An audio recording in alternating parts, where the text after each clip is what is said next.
Olá, eu sou o professor Lucas Neto. Bem-vinda e bem-vindo a mais um programa Escola Bíblica no seu lar. Hoje nós vamos estudar a lição de número 11, que tem como título O Avivamento e a Missão da Igreja. Vamos então dar início à nossa aula de hoje. Introdução da lição. Jesus ordenou à igreja o ide e pregai o evangelho. Nesta lição, conheceremos, no primeiro ponto, a grande comissão da Igreja Cristã.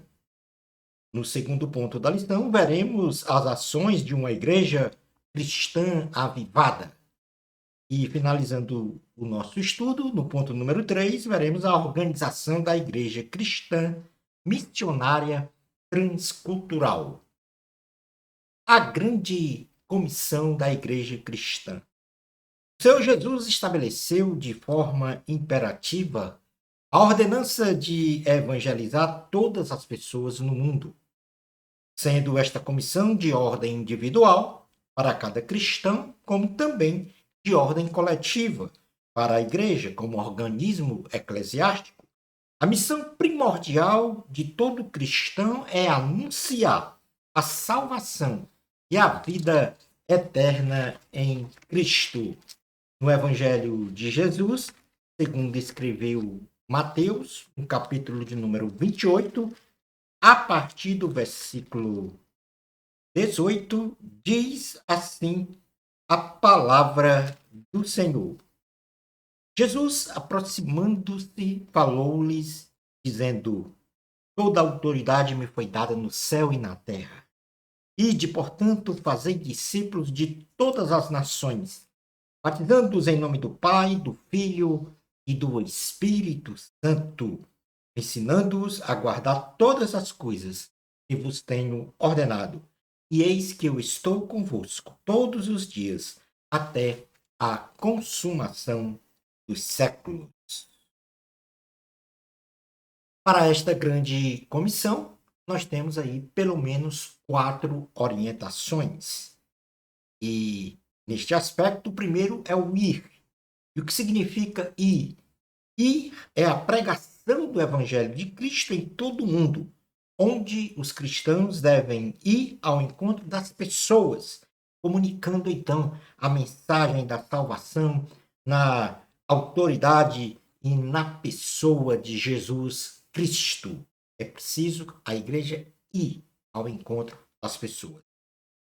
Como segunda orientação da grande comissão, nós temos o fazer discípulos.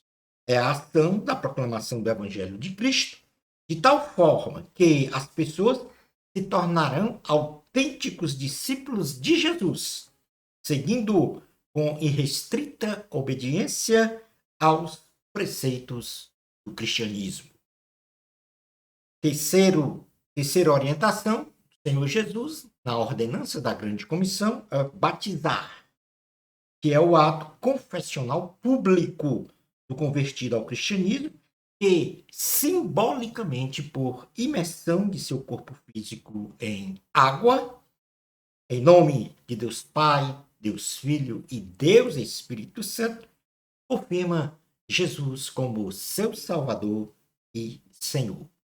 E quarto ponto, a ordenança da grande comissão, é o ensinar, e é a ação continuada do ensino sistematizado das doutrinas da Bíblia, isto com o objetivo de aperfeiçoar os santos e alcançar a plenitude do conhecimento de Deus. A igreja primitiva do primeiro século depois de Cristo era pujante na ordem da pregação da palavra de Deus, onde multidões se convertiam diante da proclamação do Evangelho de Jesus através dos apóstolos e dos discípulos de Cristo.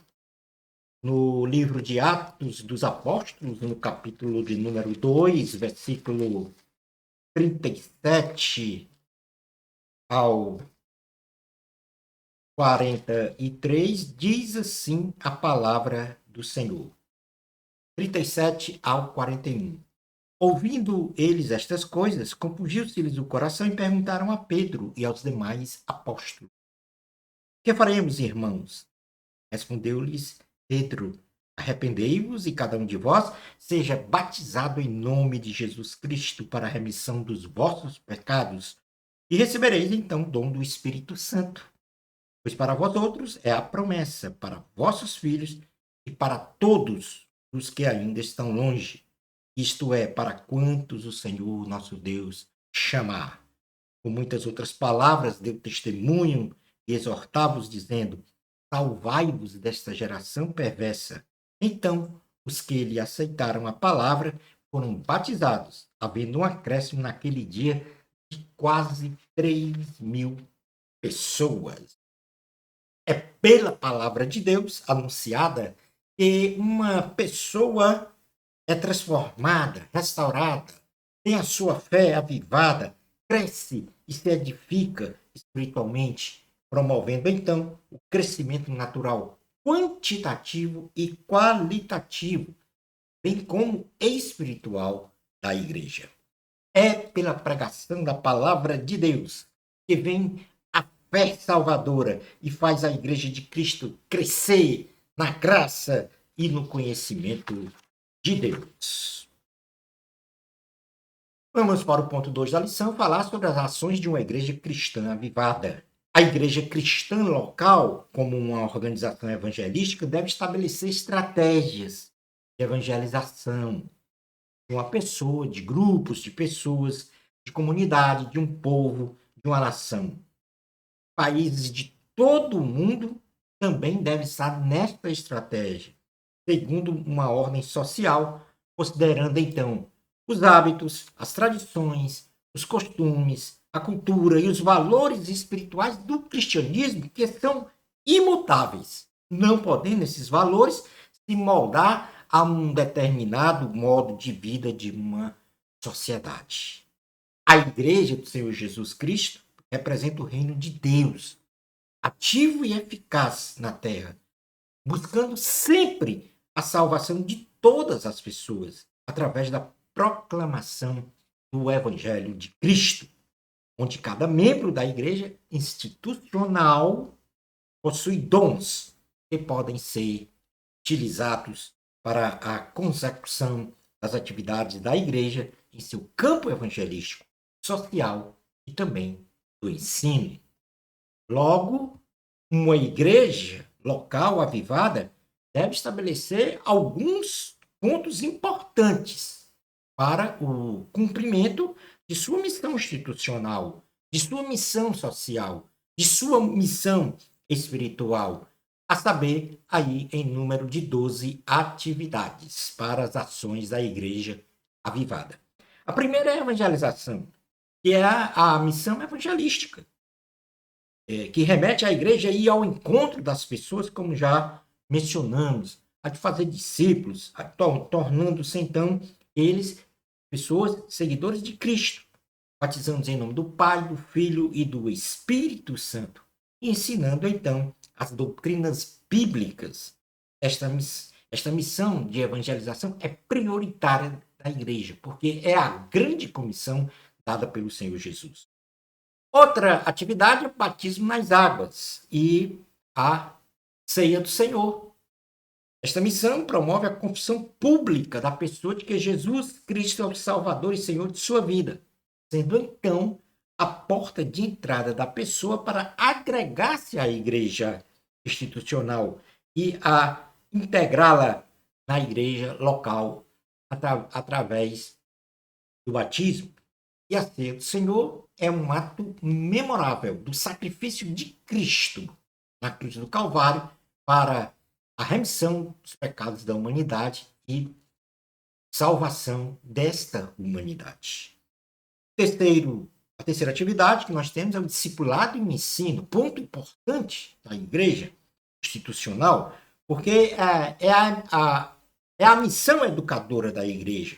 Pois ser discípulo quer dizer ser aprendiz, seguidor de seu mestre, e muito da imaturidade espiritual dos membros de uma igreja é resultado direto da ignorância destes em relação ao conhecimento das doutrinas essenciais da igreja cristã, do cristianismo em si.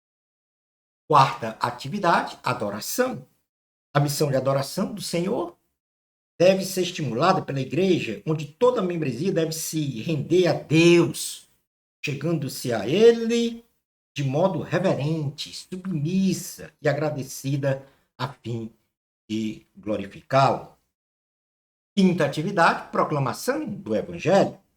É a missão principal da igreja, em proclamar a palavra de Deus para que todos se arrependam e sejam perdoados os seus pecados para a salvação em Cristo Jesus. A proclamação da palavra de Deus se reveste na palavra no altar do Senhor. Sexta atividade, a missão ética da igreja. Nesta missão, a igreja deve exortar a membresia para ter o caráter de Deus, ou seja, a santidade, a justiça, o amor, a misericórdia, virtudes do Senhor, o caráter de Deus e os atributos do Senhor expressos através de seu comportamento social. Temos também como sétima atividade a missão social da igreja. E esta missão social é a missão em que a igreja deve buscar, de acordo com as suas possibilidades e limitações, a transformação das estruturas sociais, visando a implementação de uma justiça social equilibrada. Tanto aí a questão da assistência e do serviço social aos necessitados. Temos também o aconselhamento cristão como oitava atividade, que é a missão auxiliadora da igreja, de modo a exortarmos mutuamente todos os dias para não sermos endurecidos pelo pecado. Como nona atividade, a visitação. É a missão consoladora que socorre, encoraja e consola uma pessoa em suas necessidades espirituais e até mesmo materiais. Na décima atividade, temos a comunhão com os santos. É a missão conciliadora e de união entre os crentes visando uma unidade de fé. E na 11ª, a preservação da doutrina.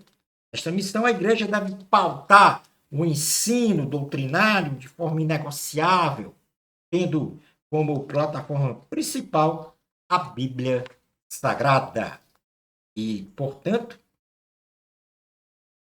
como última atividade, nós temos o avivamento espiritual. As 11 primeiras atividades culminam com um avivamento espiritual propriamente dito, que é a missão dinâmica da igreja em toda a sua existência como organismo eclesiástico.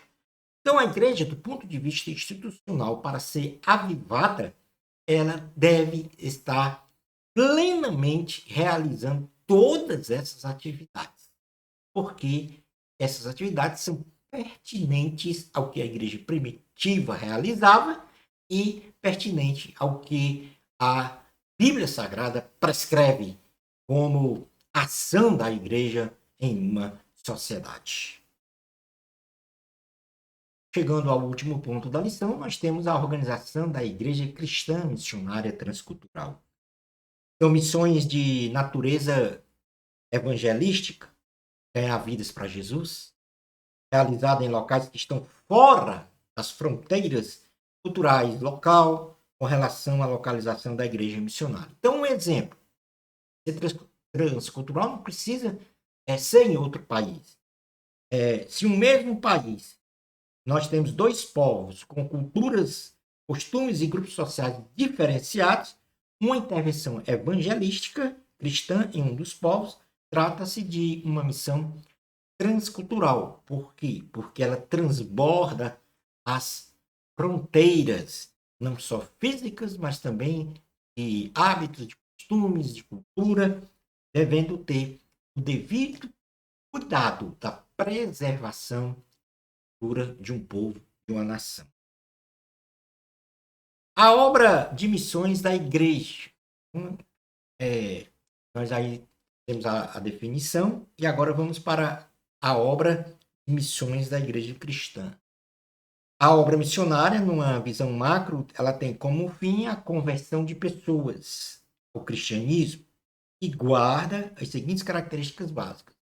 Então, a obra de missões da igreja, em primeiro lugar, ela não é uma obra para promover pessoas, dar visibilidade ou prover recompensas e benefícios. Não, é uma missão espiritual. Não é um teste de méritos para projetar pessoas ou ascendência em cargos eclesiásticos. Também não. E necessita de uma preparação prévia, cultural, intelectual, espiritual, social, moral e etc. Porque os missionários precisam entender muito bem qual é a cultura daquele povo, daquele local, com o intuito de preservar essa cultura. Promove, então, uma experiência com Deus e a sua obra em cada local de missões. E é uma obra que necessita perseverança, aplicação e dedicação. O chamado para missões. Quem é chamado para missões? Deus fala à consciência do ser humano sobre o seu chamado, no tempo certo, segundo a vontade do Senhor, sendo isto testificado na alma e no espírito daquele ou daquela a quem Deus chamou, bem como pelas pessoas que reconhecem o chamado do servo, da serva. Deus sempre confirma o chamado de uma pessoa para a obra, através não só dos sinais, das mais variegadas maneiras, sejam por sonhos, por visões, por revelações proféticas ou qualquer circunstância que indique claramente o chamado do missionário, da missionária. Deus sempre dá a orientação e a capacitação para o seu servo realizar a missão que lhe foi confiada. Este é o chamado para missões. Qual é o perfil exigido para o exercício missionário na obra? Porque não se vai realizar uma missão porque no seu íntimo achou que tinha que realizar. Há um perfil estabelecido na Bíblia Sagrada. E dentre as virtudes espirituais, a pessoa tem missionário, a missionária tem que ter fé e convicção de sua chamada para a obra de Deus. Tem que ter a mesma visão de Deus para a missão que lhe foi confiada. Tem que conhecer e praticar a palavra de Deus, bem como ter uma relação intimista com o Senhor.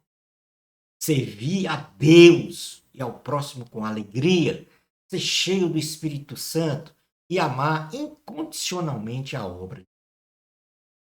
O missionário, a missionária deve ser um apologeta, o apologético, ou seja, defender a fé cristã com firmeza, com mansidão e com sabedoria. Estas são as virtudes espirituais. Mas temos também as virtudes pessoais. Este perfil para exercer essa missão transcultural, ou nós também chamamos de transnacional. Primeiro, ele tem que cuidar da saúde física e mental. E isso é indispensável, pois cuidar do corpo, da alma e do espírito de forma íntegra e irrepreensível é a ordenança do Senhor.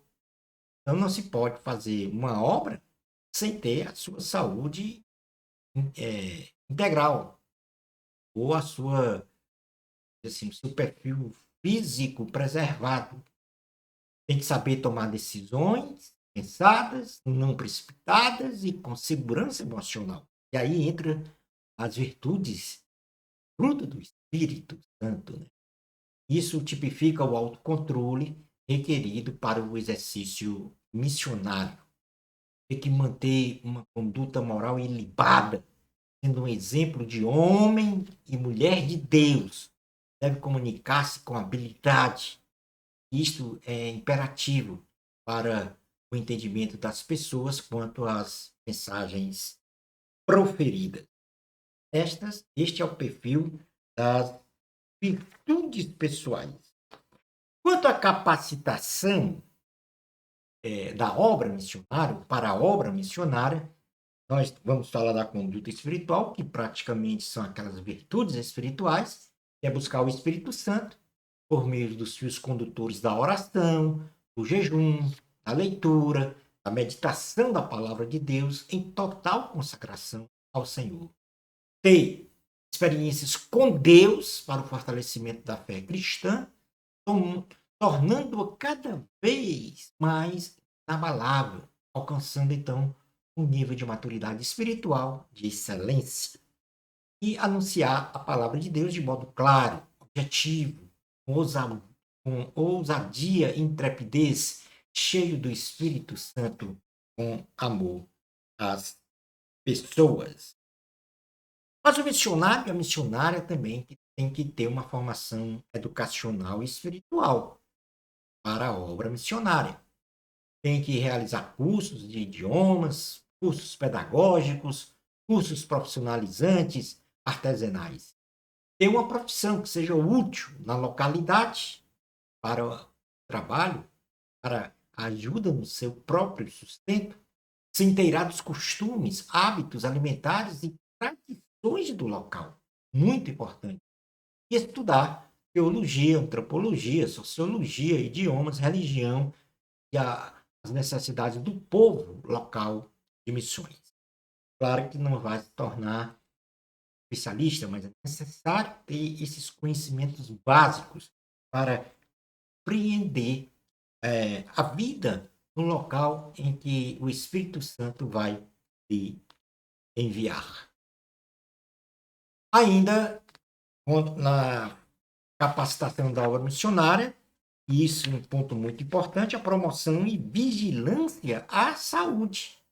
Então, tem que imunizar-se contra doenças por meio de vacinas, realizar exames de saúde, praticar exercícios físicos e conhecer as condições de vida, higiene, dieta e clima do local. E, por último, exige também uma logística de apoio à obra missionária, ou seja, a garantia da igreja que promove as missões as condições dignas para o missionário e a missionária e sua família no local onde vai trabalhar. Provei o missionário e a missionária e a família da ajuda financeira que contemple custos com saúde, com educação, com alimentação, com vestuário, equipamento e etc. E a igreja deve prover recursos financeiros também para trabalhos sociais, que é uma atividade da igreja, e ajuda humanitária para os locais mais carentes, marcando então a presença do Senhor. Então, nesse último ponto, nós procuramos aqui mostrar como se dá a organização da igreja cristã missionária no sentido transcultural e transnacional. E a partir da definição, não é a tomada da atitude, você vai para fazer a obra transnacional no país tal. Não, exige sim uma preparação. Primeiro, chamado. Em segundo ponto, após esse chamado, tem que ter o perfil, perpassando aí pelas virtudes espirituais, pessoais. Terceiro, então, chamado, perfil. Terceiro, capacitação. E aí, perpassa pela conduta espiritual, pela formação educacional e pela promoção e vigilância à saúde. E, por último, uma logística de apoio para que realmente os missionárias tenham as condições mínimas para realizar o trabalho de evangelização transcultural e transnacional, tomando todo o cuidado relativo a cada local, a cada, a cada nação, a cada povo, a cada comunidade, para realizar o trabalho de evangelização. Concluindo, então, a aula de hoje, estudamos nesta lição que uma igreja cristã avivada deve imperativamente realizar a grande comissão de ir pregar o evangelho de Cristo em todo o mundo, para toda a humanidade e para o cumprimento desta ordenança do Senhor Jesus. A igreja deve realizar ações mínimas que se inicia na evangelização, perpassando então pela missão social até a preservação da doutrina cristã, sempre num estado pleno de avivamento espiritual. Por fim, nós vimos nesta lição que as missões transculturais ou transnacionais, que atravessam as fronteiras físicas da igreja local, deve ser planejada, segundo um mínimo de organização administrativa e espiritual, com o intuito de alcançar os seus objetivos evangelísticos. Shalom Adonai.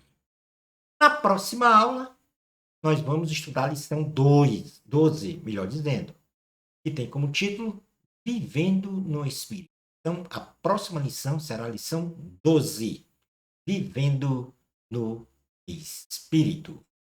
Bênçãos especiais de Jesus para você. Amor a Cristo. A glória sempre é de Deus.